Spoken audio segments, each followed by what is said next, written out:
re-implement a no visitor policy, with some notable exceptions, on December 30th. We understand this can be a source of frustration, but it is necessary to reduce exposures and is part of our overall safe care promise to keep our patients and team members safe. Thank you, Dr. Barr. Now moving on to Dr. Raul Mendoza. What does the public need to know right now? What are you seeing in the hospital? Why do people want to avoid being hospitalized with COVID? Yes, hello, hi.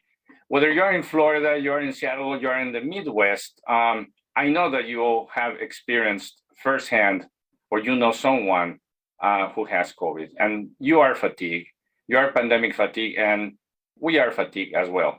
But your perspective is different from our perspective. We've been experiencing an increased amount of duress for patients. And so what we're seeing is if you have an increased number of community cases, and even though it is a low severity, as the data says, we are seeing many patients who are immune suppressed or who have or who are not vaccinated making to our ER and then to our hospital and then to our intensive care unit. Right now, as we speak, I just came from a room where a patient is going to be intubated because of this, and she's fully immunized. So, and then she was very careful, but of course, if the community transmission is high, those patients are going to make it to our hospitals. And then there's a downstream problem as well, because the nursing homes are sometimes full as well and not taking patients because they have the same problem, and we have a staff problem. So that's what we're seeing. It's a ripple effect. Remember, this Omicron variant wasn't detected until November. And in a matter of few weeks now, we're talking about, again, in the entire world, how it's affecting us. So if you have not done much during this pandemic, think about this, how little things that you can contribute, you can, like getting vaccinated or protecting others, will help. Thanks so much, Dr. Mendoza. So we've gotten some questions in about testing. When can you take a test? Where should you go for a test? Where you shouldn't go for a test? Dr. Barr, can you kind of lay that out for us? Yeah, and I appreciate the question. Testing is so critically important to decision making and starting that decision making tree, especially as we're gathering during the holidays and other social events too, and various school related events and work events. And so we want to promote testing, but we want to promote right care, right place, right time. And as Mary Beth Kingston and I lined up for you, our healthcare facilities and venues of care are so overwhelmed with patients who are seeking care for symptomatic issues, both COVID and non-COVID related. And so if you're asymptomatic, if you've been exposed but are asymptomatic, it's perfectly reasonable to do a home test. But we ask you not to present to an emergency department for a non-urgent or emergent need, especially asymptomatic testing. That said, if you are symptomatic, it would be reasonable to coordinate with your healthcare provider, your physician, or other clinician to coordinate testing of that type. We do have a symptom checker in our LiveWell app that would allow you to triage yourself and get direction on where to go for a test if you haven't already tested yourself in the home setting or gotten an over-the-counter test. That said, if you are symptomatic and have a known exposure, it is perfectly reasonable to seek care through one of our normal healthcare venues. But if you're asymptomatic, no fever, no cough, no upper respiratory symptoms, use our app, use the symptom checker and direct yourself that way so that you're not already taxing highly needed resources in the healthcare environment. And Dr. Barr, just kind of pivoting off of that, in addition to testing, when should you seek care for COVID? When should you just hang tight at home? When should you show up at the emergency room or call your doctor? How do you decide what to do if you are positive? Well, I think if whether you've had a known exposure or not, and you have a fever or certainly trouble breathing or an exacerbation of or a worsening of an existing diagnosis, diabetes, emphysema or COPD, or some other condition, or if you're immunocompromised, you should seek care sooner rather than later so that your health condition does not worsen and that your need for additional healthcare resources is not increased by the time you present or interact with one of our healthcare professionals. Thank you for that. So we've gotten a few questions in here. Dr. Mendoza, we have people asking about severity of cases, especially with Omicron more prevalent. Do people in the hospital have more or less severe cases than earlier in the pandemic? Are people recovering faster? What are you seeing in the hospital right now? Well, we have all kinds of on the spectrum. We have, of course, the universe of the hospital is different from the universe that you see in the community. So I am pretty sure that the vast majority of people in the community have mild symptoms and they can be handled at home. But those unfortunate patients who make it to the hospital are equally sick as they were a few months ago with Delta and with the other variants. So there's no distinction. And we have no way of distinguish whether you have a Delta or the Omicron or any type of other mutation of the virus. The severity is equally bad. The treatment is exactly the same. And as you remember, we have now more tools to treat this condition, but they are not perfect. Still, the mortality is quite high once you make it to the intensive care unit. So in the hospital, we have patients who are in 1 liter of oxygen, patients who are on 100% of oxygen, patients who are using what we call a non-invasive mechanical ventilation, which is a mask, and patients that are intubated on mechanical ventilation and unfortunately very, very ill. Okay, thank you for that. So we've gotten several questions in here about staffing, which we know is a national problem. Mary Beth, maybe you can start us off. How's Advocate Aurora doing with staffing right now? Maybe you could describe some of the challenges and what's being done to try to cope with that. Yeah, well, let me start with some of the challenges. So as I mentioned, we had a shortage prior to this particular surge. Some of that was due to the emotional and physical toll that the pandemic has taken on team members. And some of that is due to, other factors, either in the work environment or in our supply of nurses. So right now we're focused very much on how do we staff during this short-term crisis, but we've got to keep our eye on that, the longer, how do we ensure that we have a healthy, engaged workforce for the future for healthcare for both our system and our country. A few of the things we're doing in the short term, a number of them focus around compensation, which we know is absolutely short term in that, we are incentivizing people to increase hours. That works to a certain extent, but again, that fatigue does set in. So incentives and compensation are one thing. We're also working with a number of our team members that aren't direct care providers. We have programs where they can come in, learn how to assist either at the bedside or certainly in other tasks if they're not clinical. For example, we have people who have volunteered to deliver trays, to help transport patients with other assistants, to sit with patients. So we really are trying to pull in all of our workforce to help during this time. We also have a number of programs that address that mental health and well-being. We have a very vibrant peer support program at Advocate Aurora, and we know that our team members say to us their biggest source of support are their coworkers. Again, the stress of being a little bit short is difficult, but having their peers check in on them is extremely helpful, and then they can direct them to the many resources that we have, including behavioral health support from either our employee assistants or our behavioral health team. We have doing some smaller things too, like having snacks on the unit so that people can grab something to eat and have some rooms where it's a little bit quieter where they can take a little bit of time to refresh. And then another big area is just trying to reduce work that isn't absolutely essential during this time. So for example, we've re-looked at our documentation needs during this time. We've decreased meetings that aren't really focused on what we're doing to address this surge. So a lot of activity going into the staffing issue. It's probably our top priority in addition to caring for patients right now. Thanks so much, Mary Beth. And on the questions of staffing and capacity here, Dr. Barr, we're getting a bunch of questions in about delayed surgeries, postponed surgeries, elective surgeries. Can you speak to the extent to which elective procedures are being delayed? And some have kind of piggybacked on that, asking, would patients be turned away if they show up at the hospital? Maybe you can speak to both of those things. So I'll take the second question first, Mike. And no, we're not turning people away from our hospitals at all.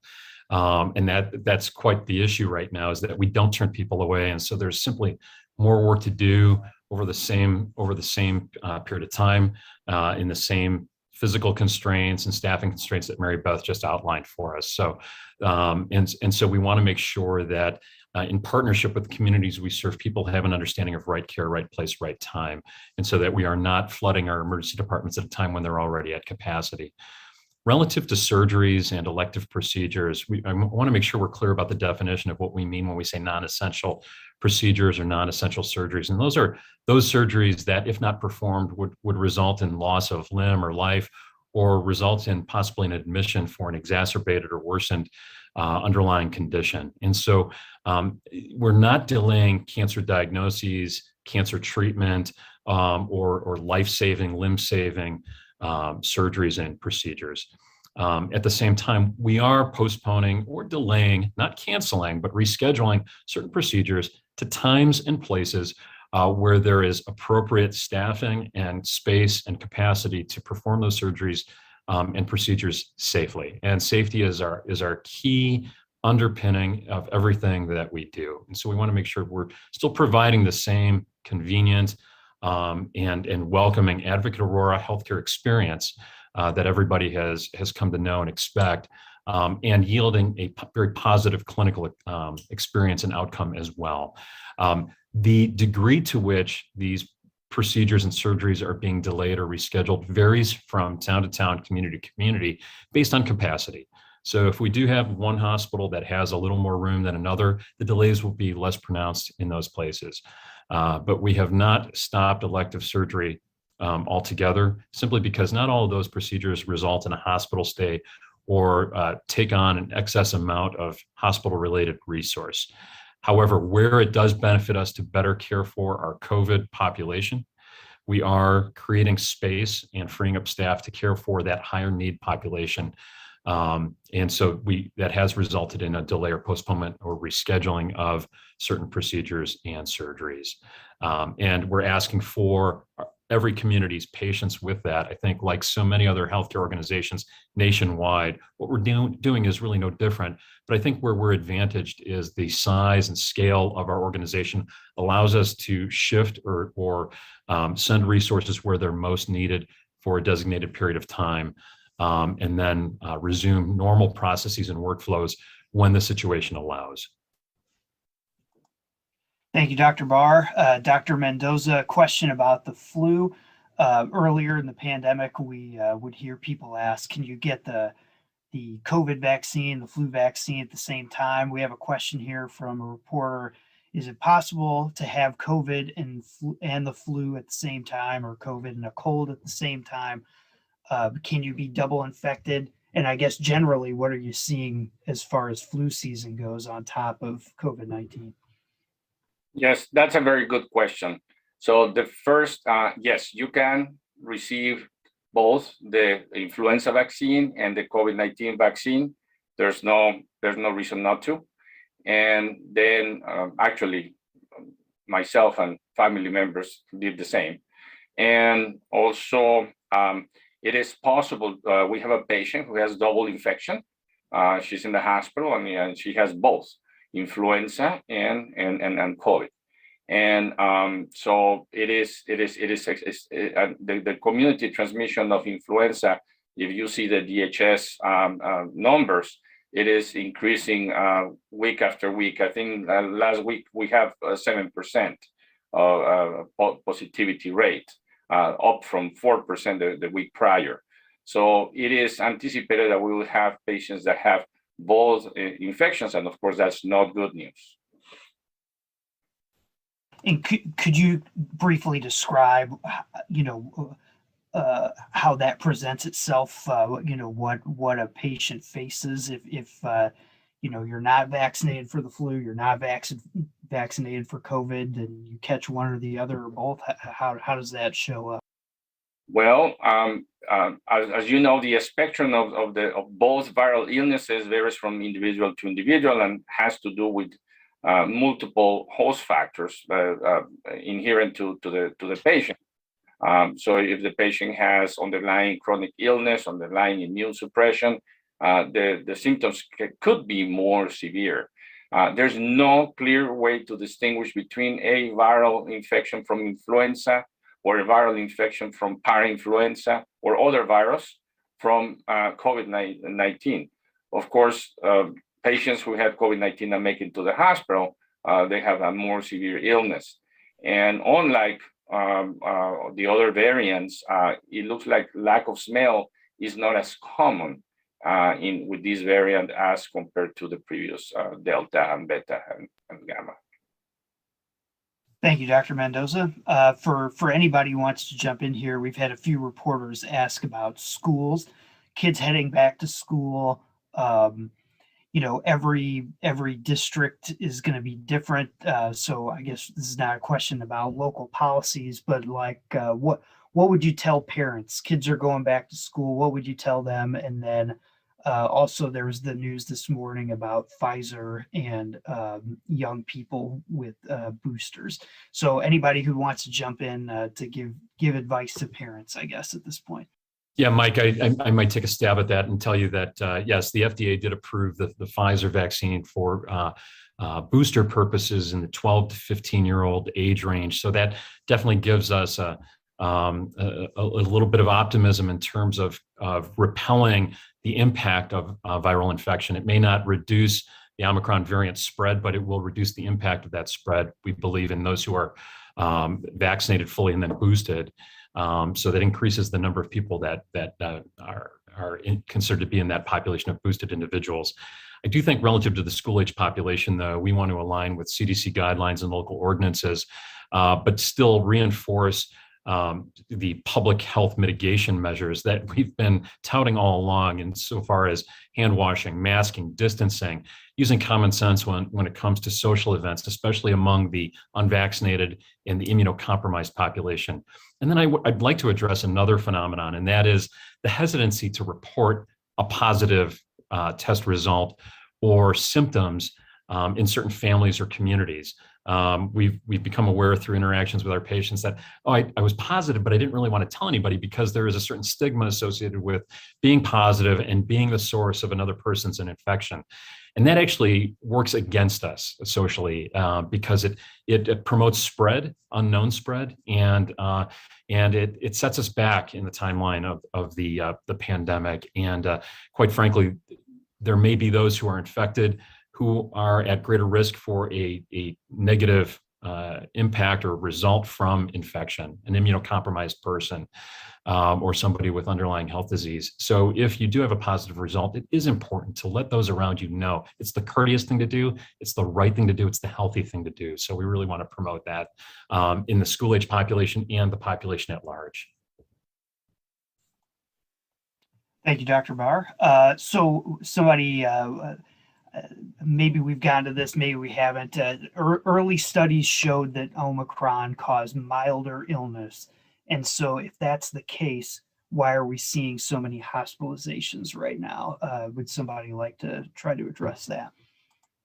I'll jump in first and then I'll let my physician colleagues take over. But we are seeing such an increase in transmissibility that we have more and more people infected. So we're going to see more hospitalizations. It's almost a matter of proportion.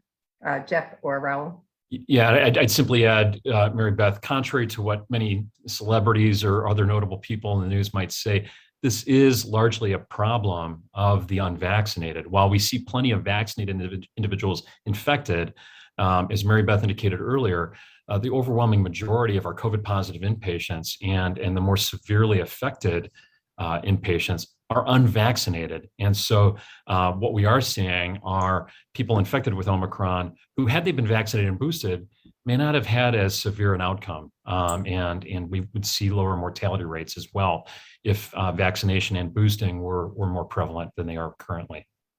And a reminder here, so if you do get the mild, a milder case or moderate case where the order of care people should receive here, whether, mild case or asymptomatic mild case, moderate case, how if you could just help. I just feel like people are asking this, well, how do you decide where and when to go? For testing, Mike, or for if you're infected, Omicron, we've got these milder cases. Where do you go and when you've got a positive test, when you're having symptoms, how do you decide where to go? Yeah, I think among my own patients in my primary care practice, it's if you're otherwise healthy and your symptoms are mild, I think home treatment, sheltering in place, isolating yourself at home, and taking reasonable measures to prevent infecting others by masking and making sure that you're maintaining a clean home environment is more than reasonable. I think if you start encountering other symptoms that are concerning or worrisome in an otherwise healthy person, such as shortness of breath at rest or with mild activity, that's an early symptom that I think merits an evaluation. Certainly, if you have an underlying condition like diabetes or lung disease like asthma or COPD, certainly you want to make sure that if there's any indication that those conditions are being worsened or exacerbated by the infection, you need early intervention as well, like I said previously. And we've got a question that came in here. We've seen some other health systems in the news. You see reports that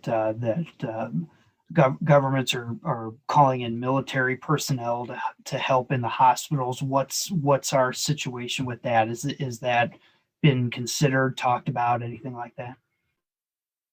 I can speak a little bit to that. So we certainly have been in touch with both of our state lawmakers and legislators and talking about that. But we have received assistance, particularly in the nursing and in some cases respiratory therapy areas from the state, both in Illinois and Wisconsin.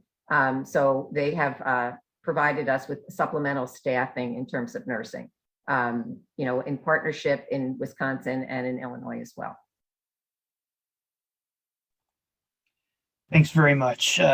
We have not received federal assistance at this point in time. Okay, thank you.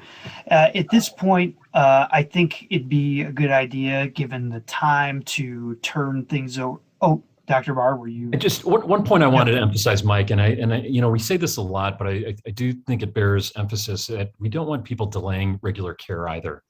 So we spend a lot of time talking about COVID, but the offshoot of that is we emphasize COVID to the detriment of emphasizing the chronic conditions that I've mentioned a few times now too. So we want to make sure that people are maintaining good normal relations with their healthcare providers as well for maintenance care of their underlying health conditions, specifically chronic diseases like diabetes, hypertension, cholesterol, heart disease. And I'd like to emphasize behavioral health conditions as well. Don't delay that care. Don't delay immunizations or cancer screenings of other types as well, please.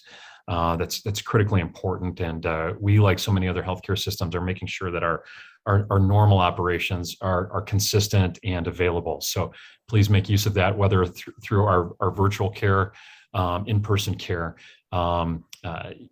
Maintain that relationship and maintain ongoing care of all your health conditions. Thank you, Dr. Barr. So with just the few minutes we have left here, Dr. Mendoza, would you be able to take 2 or 3 minutes to kind of cover in Spanish a quick situation overview, some of the steps the health system's taking, and guidance to patients for our Spanish-speaking audience? Yes, my pleasure. I'm going to switch to Spanish.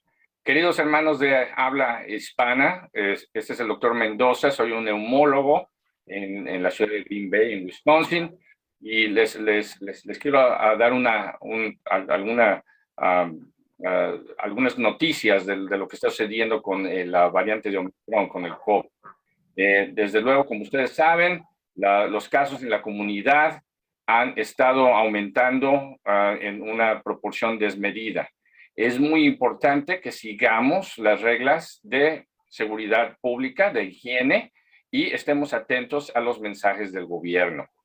Es muy importante que si no estás vacunado acude lo más pronto posible a recibir tu vacuna. Y si estás vacunado, acude lo más pronto posible a recibir el booster, tu booster. Esto te va a proteger. Las vacunas están protegiendo contra las hospitalizaciones y están protegiendo contra el morir por esta enfermedad.